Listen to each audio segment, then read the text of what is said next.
Agora nós vamos aplicar a proporção. Primeiro nós vamos ver aqui em regra de 3. Regra de 3 é a igualdade entre duas razões. E essa igualdade entre duas razões pode ser diretamente proporcional e inversamente proporcional. Então, o que seria diretamente proporcional? Se uma grandeza estiver aumentando, a outra também vai estar aumentando. Se uma grandeza estiver diminuindo, a outra também vai estar diminuindo, o que é o contrário de inversamente proporcional. Se uma grandeza estiver aumentando, a outra vai estar diminuindo. Vamos ver esse exemplo e entender se ele vai ser inversamente ou diretamente proporcional. Em uma panificadora são produzidos 90 pães de 12 gramas cada um. Caso queira produzir pães de 10 gramas, quantos pães iremos produzir? Primeira coisa que nós temos que saber, pessoal, de que grandeza estamos falando. Grandeza é tudo aquilo que podemos contar, não é isso? Então, pães podemos contar. Então, essa daqui será a primeira grandeza. Pães de 12 gramas. Gramas também. Massa é uma grandeza. Então, depois disso, nós vamos colocar os valores referente a cada uma grandeza. Em uma panificadora são produzidos 90 pães. Então, vamos colocar aqui, embaixo de pães. De 12 gramas. Então, 12 nós vamos colocar aqui, embaixo da grama. Caso queira produzir pães de 10 gramas, então nós vamos colocar aqui, o 10 embaixo das gramas. E depois, quantos pães iremos produzir? Quantos pães? Não sei. Então, nós vamos colocar uma letra.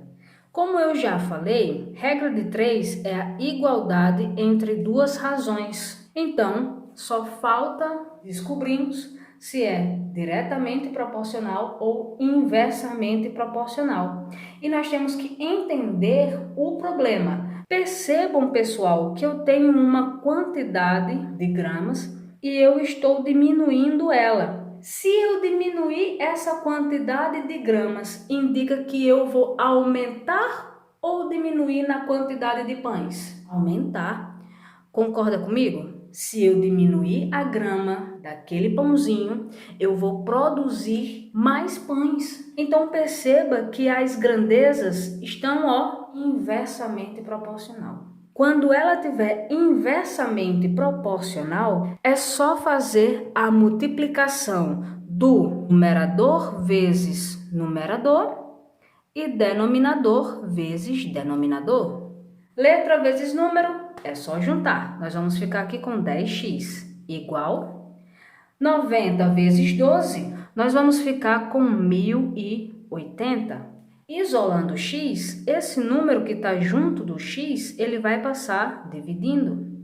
Então, nós vamos ficar com 1080 dividido para 10, vai ser 108. Como x está se referindo aos pães, então nós vamos produzir 108 pães. O que essa questão quis falar? Que se a gente diminuir as gramas dos pãezinhos, nós vamos aumentar a produção. Isso é inversamente proporcional.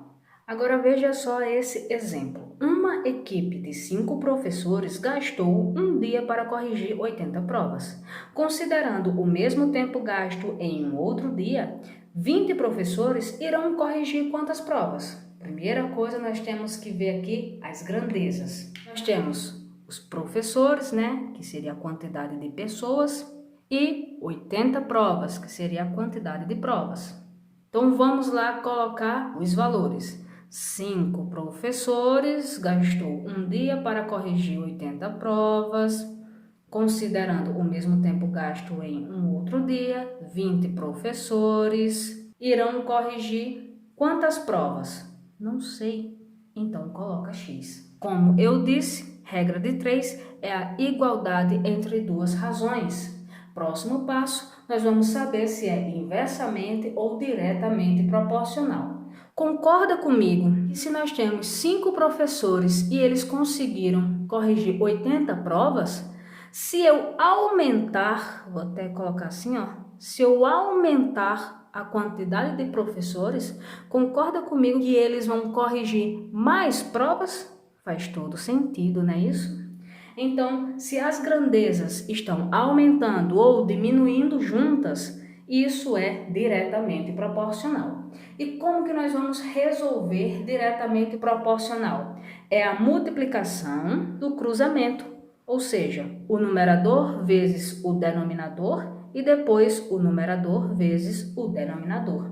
Número vezes letra é só juntar, 5x, igual a 80 vezes 20 é igual a 1.600. Quer saber quem é x? Isole x. Então, nós vamos ficar com 1.600 dividido para 5. 1.600 dividido para 5 vai dar 320. E essa quantidade estamos nos referindo a provas. Ou seja, 5 professores corrigiram 80 provas. Então, 20 professores vão corrigir quantas provas? 320. Agora nós vamos ver proporção aplicada na porcentagem. Então vamos lá. O total sempre vai ser 100%. Então como que vai ser esse cálculo? Uma cidade tem 10.000 habitantes. Então esse é o total da cidade, 10.000 habitantes. Então 10.000 será o nosso 100%.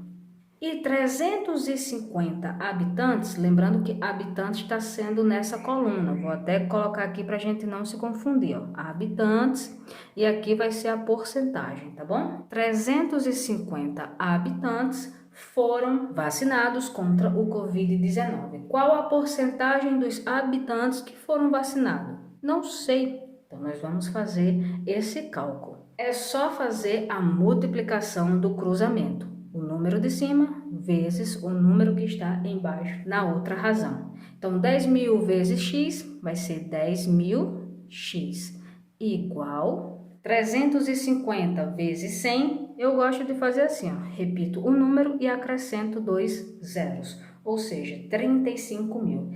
Isolando x, pessoal, nós vamos ficar com 35.000 dividido para 10.000.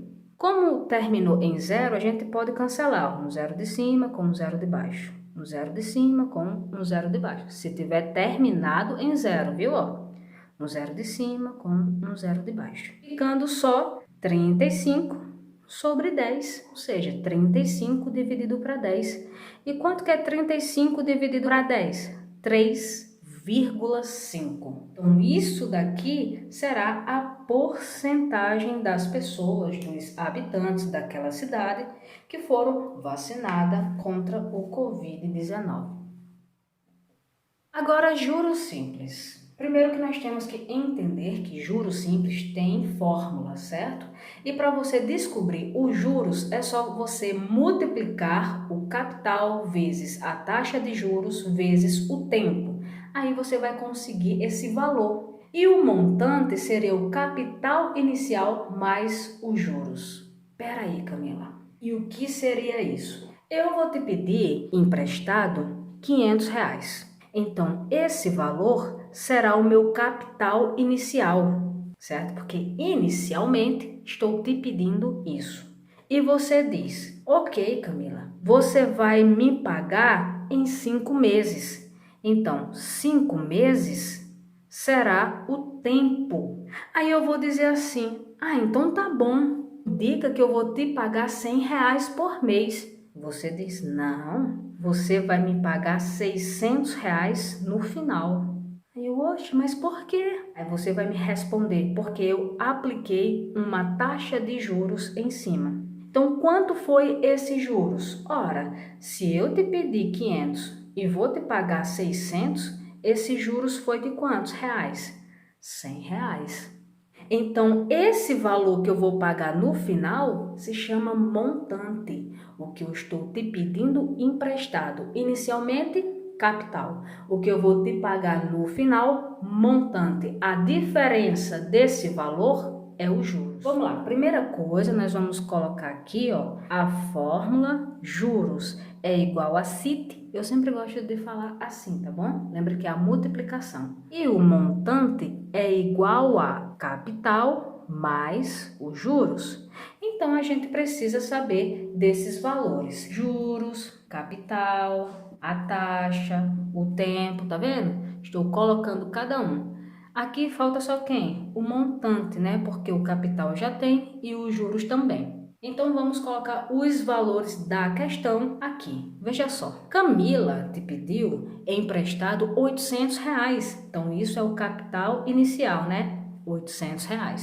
Para te pagar em 5 meses. 5 meses é o tempo, então 5 meses. Há uma taxa de 2%. Taxa é representado por essa letra I, certo? Então, 2%.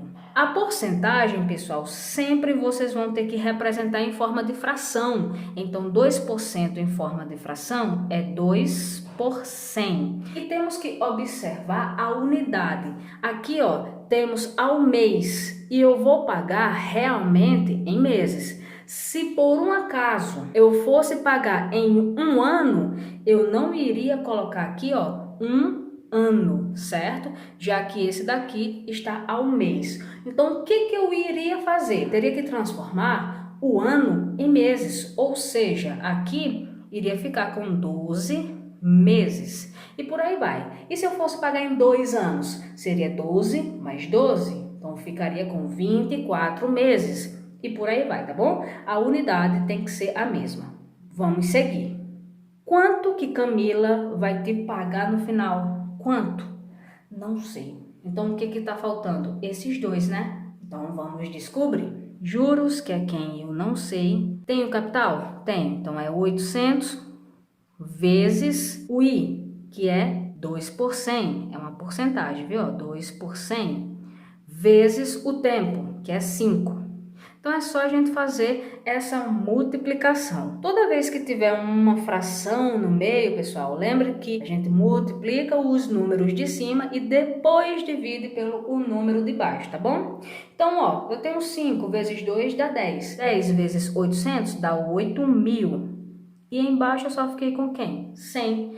E lembra, dá para cancelar o número de cima com um número de baixo. Então, os juros vai ser quanto? 80 dividido por 1 dá quanto? 80. Então, já descobri aqui, ó, os juros, que é R$ 80.